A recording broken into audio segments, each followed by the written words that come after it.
What a group. You know, sometimes it works. I said to my folks, announce the size of the crowd. Because, you know, you set the all-time record. They say 1,800 people. And I said, how were the other candidates? They said, well, Bush had 320, and most of the others were in the hundreds. And we have 1,800, so give yourself a nice applause. Wow. It's the largest crowd they've had here, and it's just an honor. You know, there is something going on that's been amazing. I talk about the silent majority, a term that you haven't heard for a long time, because we have not been heard for a long time, but we're being heard now. Big league, big league. I wanted to show you something, and it's sort of interesting because you wake up, you pick up the papers, you read the papers, and you know, I've been saying the press is very dishonest, right? Not all of it. There they are. Look, always live television. I've been repeating this every time I go on. It's live television. Other guys go, there's no television. They have a couple of reporters, and that's fine. And they give a speech. They mostly read it or they use teleprompters. And that way you don't get yourself in trouble. There is something about it, right? And, you know, I say you shouldn't be allowed to use teleprompters because you have to test people's intelligence. If you need teleprompters, you know how easy it is? No, do you know how easy it is? You stand there and you read a teleprompter. I don't know, someday I'm going to be doing it, I guess, you know. But the press, and some of it's been terrific. Some of the political coverage has been very honest, honorable people, and I've met some great journalists. But some is so dishonest, a big chunk of it, 50, 60%. That's a pretty big chunk.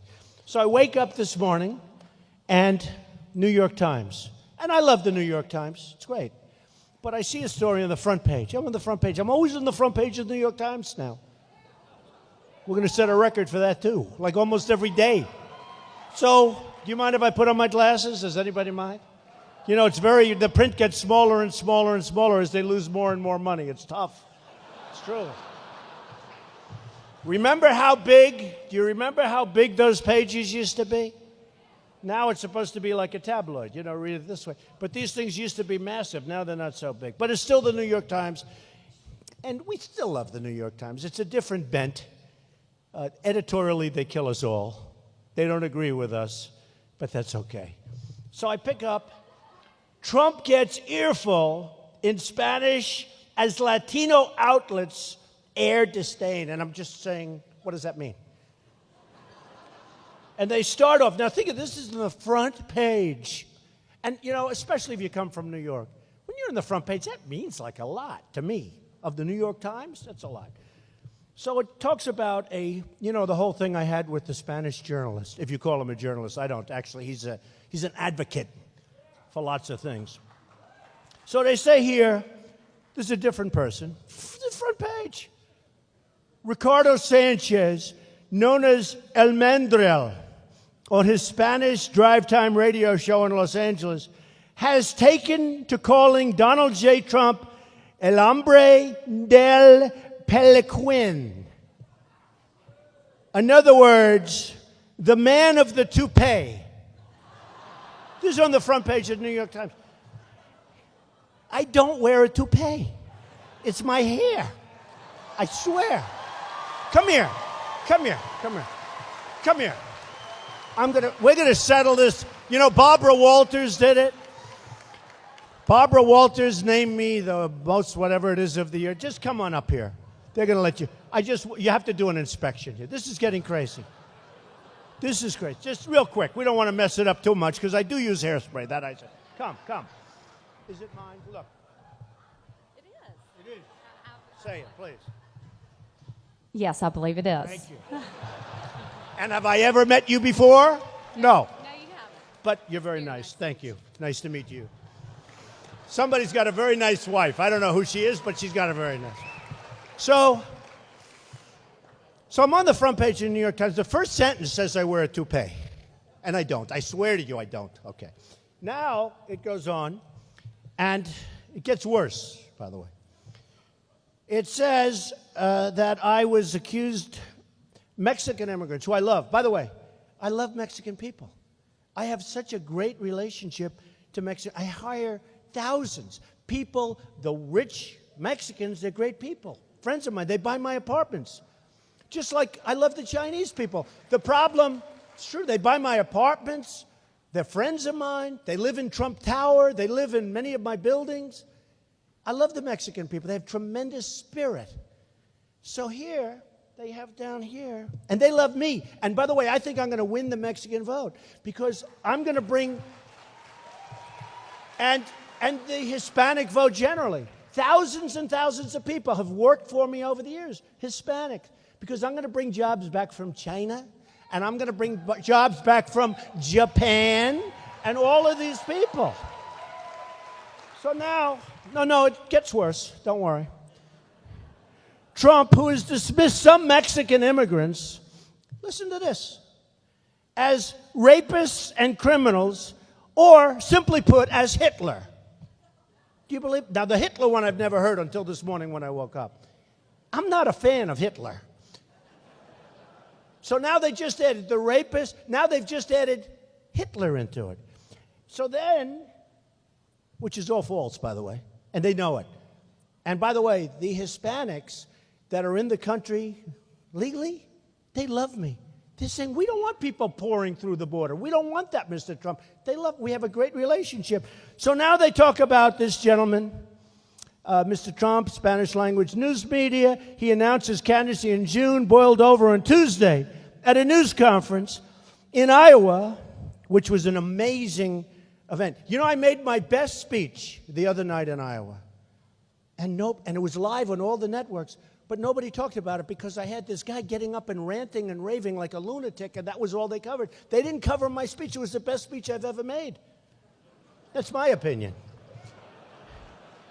It's true. They kept covering this maniac. In Iowa, when the candidate, that's me, erupted, when I erupted, I never erupted. He erupted. Front page, New York Times. When the candidate erupted at Jorge Ramos, the main news anchor at Univision, who, by the way, I'm suing for $500 million. No, I'm suing them. They broke a contract. You know, I'm really good at contracts. If you're a golfer, you know what a +5 is? That's really good. That's like Tiger or Jack in their prime. +5. I'm +5 at contracts. Okay, so I'm suing them.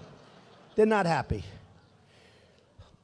When he tried to ask a question without being called on. So they have me erupting. All I was doing is standing there saying, no, because CBS was asking a question at the time. The room was packed. It was absolutely packed. It was packed with reporters, and it was a news conference. So I'm standing there, and I'm saying, okay, go ahead. Then all of a sudden, this guy gets up, starts screaming at the top of his lungs, and it was unfair to the other reporters, and most of them have reported that. And I said, listen, you're going to have to stop because I haven't called on you yet. And he wouldn't stop. And it wasn't questions. He was making statements. You all saw it. The problem is the media doesn't cover it that way. So here they have front page of the New York Times that I erupted. I never erupted. I never even raised my voice. In fact, much of the media, the fair media, even some of the liberal media said I really handled the situation well. Can you believe it? I was shocked. Shocked. So, but now I'm on the front page of the New York Times saying, number one, I wear a toupee, and number two, I erupted at this guy, and number three, they said Hitler. I don't like that. Okay? So the news media here, you can have it. Anybody want? By the way, there's more in there, but I don't want to report it. I'm just showing the stuff in the front page. I don't have to go back to page 11. That's really bad. So it's an amazing thing what happens with the news, with the media. And again, some is really good and some is really accurate, and a lot of it's not, and it's too bad. But we have a country that's in serious trouble. We don't have victories anymore. We used to have victories. And you know, one of the things that I've been most honored about is when I ran and when I decided to run. Nobody thought I was going to run. They said, he's got this great life. He's built this great company. Now, a lot of people said I wouldn't run because I'd never report my financials because people thought that I was richer than I might have been. But then I reported, and they said, actually, he's much, much richer than we ever thought. Can you believe it? They didn't know I wanted to report my financials. I might have reported them if I didn't run. I might have been the only person in history that reports his financials and says, I'm not running, but I'm reporting. Because I like it. I'm proud of the company. I built this incredible company. But you remember? Do you remember they said very strongly, they said, he'll never run. The talking heads. You know, they get paid like $500,000 a year. A lot of these guys on Fox, on CNN, talking heads. They're not very smart guys. They think they're smart, but they're not. And I won't mention names because some are actually coming around. I'm not going to mention names. You know, I've insulted some of them so badly, there's no way they can ever come to my side. The things I've said about certain of them, but a couple of them have come like full circle. They think it's a phenomenon. One of them, the people who was killing me, yesterday was saying, Donald Trump is a phenomenon. I almost fell off my chair when I heard this. Because what we've done has been amazing. And it's not me, there's a movement going on. This is not like a normal, you know, when you see Bush at 300 people and they're happy, and we have 17 or 1,800 people, and it's just such, there's something happening. There's something happening.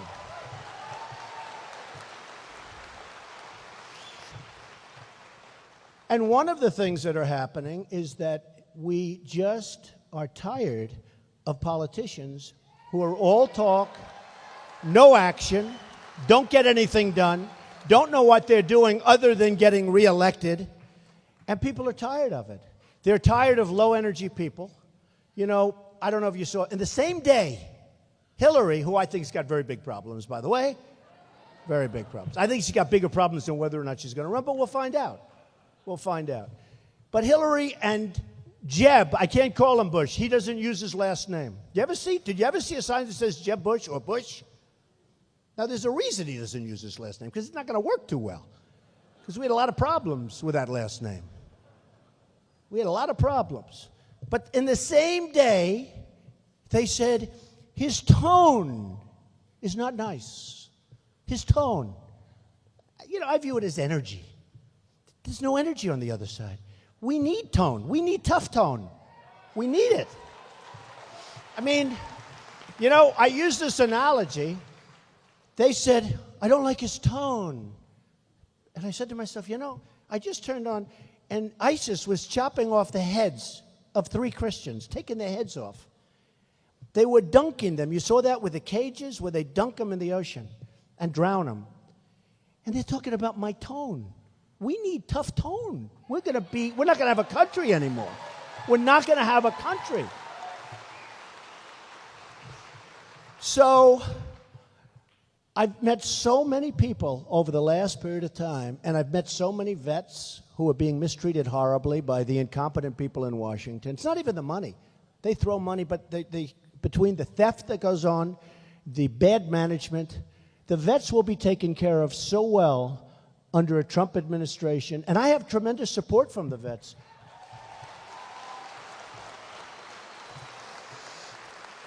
They actually did a poll where it was Donald Trump to the vets, Donald Trump against a very well-known senator. Who do you like better? I blew him away. I blew him away. And the reason is, for many, many years, these people, they're in Washington, and they talk and talk and talk, and nothing happens. Do you know, 2 weeks ago on Wednesday, the vets had the longest wait in the history of the Veterans Administration, meaning in a waiting room. I go to a doctor, if I have to wait like 12 seconds, I even say, come to my apartment. Can you do that? You know, I try and get away with that. You know, remember the old days where they'd actually go to your house? With my mother. If you weren't feeling well, doctor, could you come over? And he'd come with a little satchel, right? You remember? We don't have that anymore. But, you know, if I had to wait like 10 seconds, I'd go nuts. These people are waiting 5 and 6 days just to see the doctor. They had one instance where he waited 5 days. When he got to the doctor said, I'm sorry, I'm going on vacation for 2 weeks. Can you come back? He was sick. And, you know, a lot of this is stuff that a pill can take care of, or a little incision can take care of, or something can take care of very quickly, you know, where it goes away. And they have to live with it. And it's unfair. And it's incompetent. It's incompetent management. And it's not the money, because they spend tremendous money. They spend tremendous money, but it's incompetent people running it. And the new group doesn't know what they're doing. They threw more money. They just keep throwing money. They think throwing money helps. You know, it's like the people that are fighting me for the position of running against the Democrats, who are going to win? Because nobody's going to want another 4 years of this Obama stuff. Nobody. I think we're going to win. I know I'm going to win.